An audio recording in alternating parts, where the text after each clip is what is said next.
నేను చెప్పే స్టాక్స్ కానీ ఇక్కడ చూపించే చార్ట్స్ కానీ ఇవన్నీ టెక్నికల్ లెవెల్స్ మాత్రమే.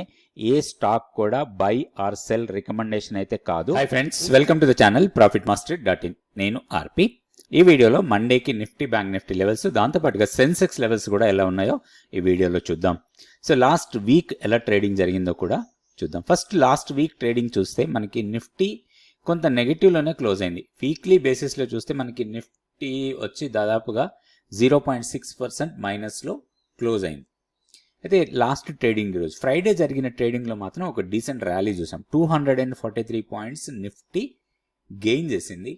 24,853 దగ్గర క్లోజ్ అయింది.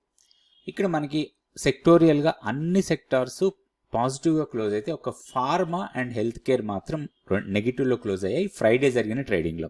అండ్ ఎంటైర్ వీక్ చూసుకుంటే మోస్ట్ ఆఫ్ ద సెక్టార్స్ నెగిటివ్లోనే క్లోజ్ అయ్యాయి.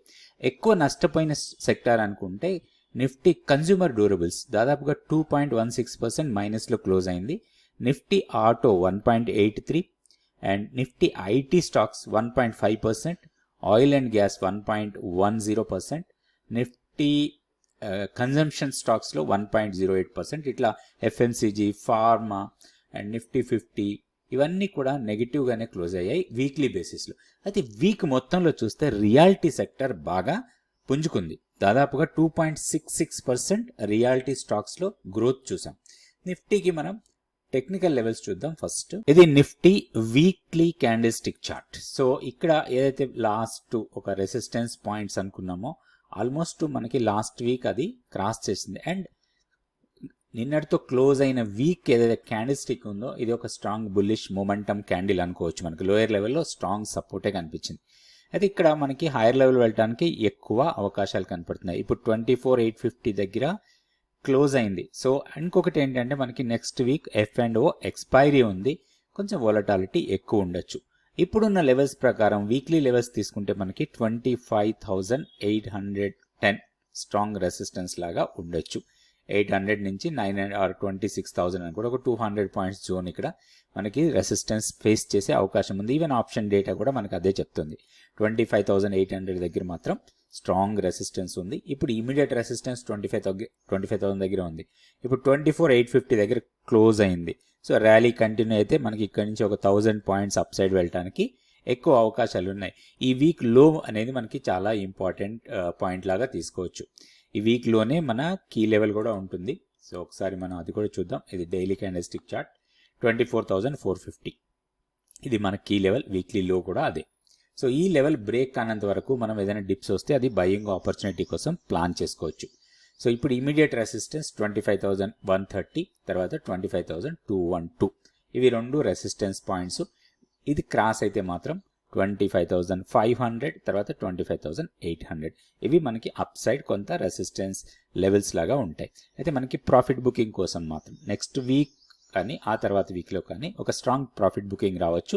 అరౌండ్ 25,800 నుంచి 26,000 మధ్యలో కొంత అక్కడ ప్రాఫిట్ బుకింగ్ అంటే ఈ లెవెల్స్లో బై చేసిన వాళ్ళు అక్కడ ప్రాఫిట్ తీసుకోవడానికి ఎక్కువ అవకాశాలు ఉంటాయి.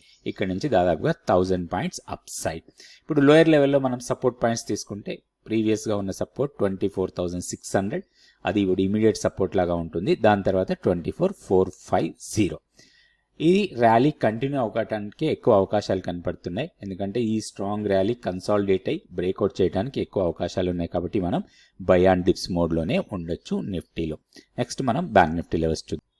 సో ఇది bank Nifty weekly candle stick chart. ఇక్కడ మనకి హైయర్ లెవెల్లో ఇది రెసిస్టెన్స్ పాయింట్ 56,050 ఆర్ 56,045 లెవెల్. ఇది కొంత టెక్నికల్గా రెసిస్టెన్స్ పాయింట్.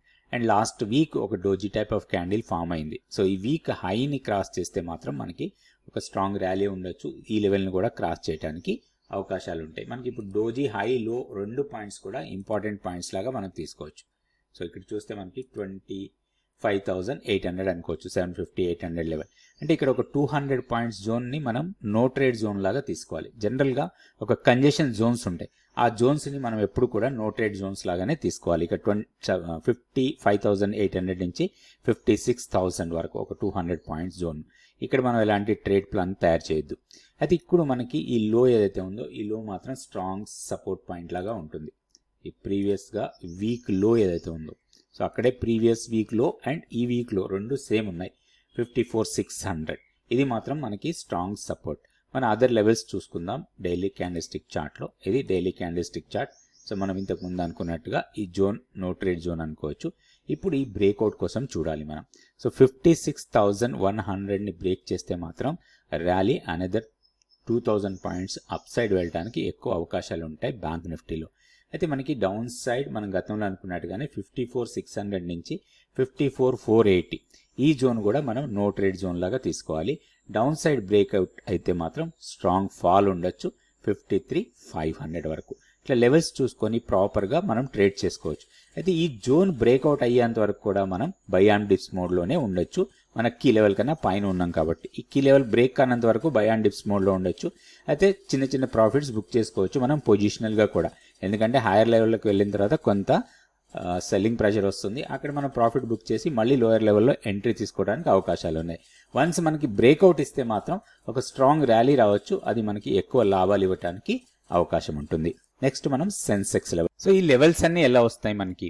సో ఈ లెవెల్స్ ఎలా మనం ఐడెంటిఫై చేయొచ్చు అండ్ ఏ లెవెల్ని క్రాస్ చేస్తే ఏ లెవెల్ వరకు మార్కెట్ వెళ్తుంది. స్టాక్స్తో ఇండెక్స్ లెవెల్స్ చూస్తున్నాం. దాంతోపాటు మనం స్టాక్స్ కూడా ఇలానే లెవెల్స్ ఐడెంటిఫై చేయొచ్చు.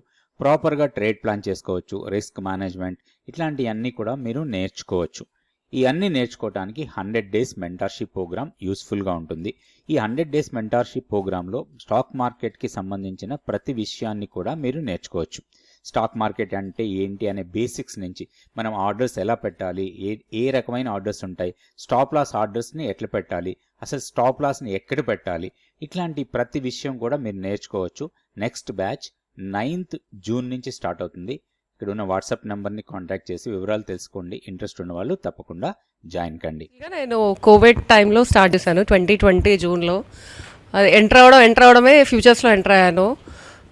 ఫస్ట్ బాగా ప్రాఫిట్స్ వచ్చినాయి. ఆ ఫ్యూచర్స్లో అంటే మనకు ఒక పాయింట్ పెరిగినా లాట్ సైజ్ ప్రకారం పెరిగిపోతాయి కదా. ప్రాఫిట్ చూసి అబ్బో పర్లేదు మనం జాబ్ అంటే నేను వర్క్ చేసేదాన్ని, వర్కింగ్తో పాటు ఇది కూడా చేసుకో, అంత శాలరీ ఇంత శాలరీ సంపాదించేయచ్చు అన్న థాట్లో ఉండేది. ఒక 1-2 మంత్స్కి చాలు ఉన్నది కూడా పోగొట్టేశాను అనమాట. వచ్చింది పాటు ఉన్నది కూడా పోగొట్టేశాను సార్ గురించి. సో అప్పుడు నేను సార్కి తన దగ్గర కాంటాక్ట్ తీసుకొని సార్కి పర్సనల్గా కాల్ చేసి, నాకు చిన్న పిల్లలు, సో అప్పుడు నా సిచ్యువేషన్ ఎక్స్ప్లెయిన్ చేసి సార్ దగ్గర రికార్డింగ్ క్లాసెస్ తీసుకున్నాను. అది ఫర్ ఎగ్జాంపుల్ ఏదైనా స్టాక్ పెరుగుతుంది అనుకోండి, ఓకే ఒక ఎమోషన్స్ని కంట్రోల్ చేసుకోలేక పెరుగుతుంది ఇంకా పెట్టేసి ఇంకా పెరిగిపోతుంది అట్లా చేసేదాన్ని అనమాట. బట్ సార్ దగ్గర క్లాసెస్ తీసుకున్నాను, రికార్డింగ్స్ నేను చాలాసార్లు విన్నాను. 2023 మే ఆ ప్రాంతంలో సార్ గారికి కాల్ చేశాను, రికార్డింగ్స్ విన్నాను. నేను మా హస్బెండ్ ఇద్దరం వింటుండే. డిమాండ్ అండ్ సప్లై జోన్ అని చెప్తారు సార్ బాగా.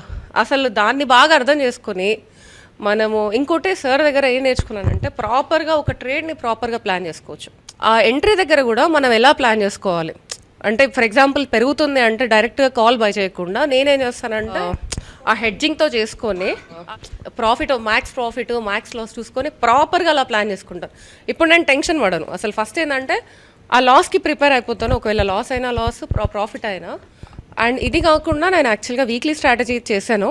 2023 to 2024 ఫైనాన్షియల్ ఇయర్ వరకు నాకు మంచి ప్రాఫిట్స్ వచ్చాయి. అంటే నేను చేసిన లాసెస్ అన్నీ రికవర్ చేసుకున్నాను ఫస్ట్ థింగ్. కాకపోతే ఈ ఇయర్ ప్రజెంట్ కొంచెం మార్కెట్ కరెక్షన్ వల్ల నేను ఒక 4 months నుంచి ఆపేశాను, అసలు ఏం చేయట్లేదు 4 months నుంచి. బట్ అబ్జర్వ్ అయితే చేస్తున్నాను రోజు. అంటే subscribe and share our videos.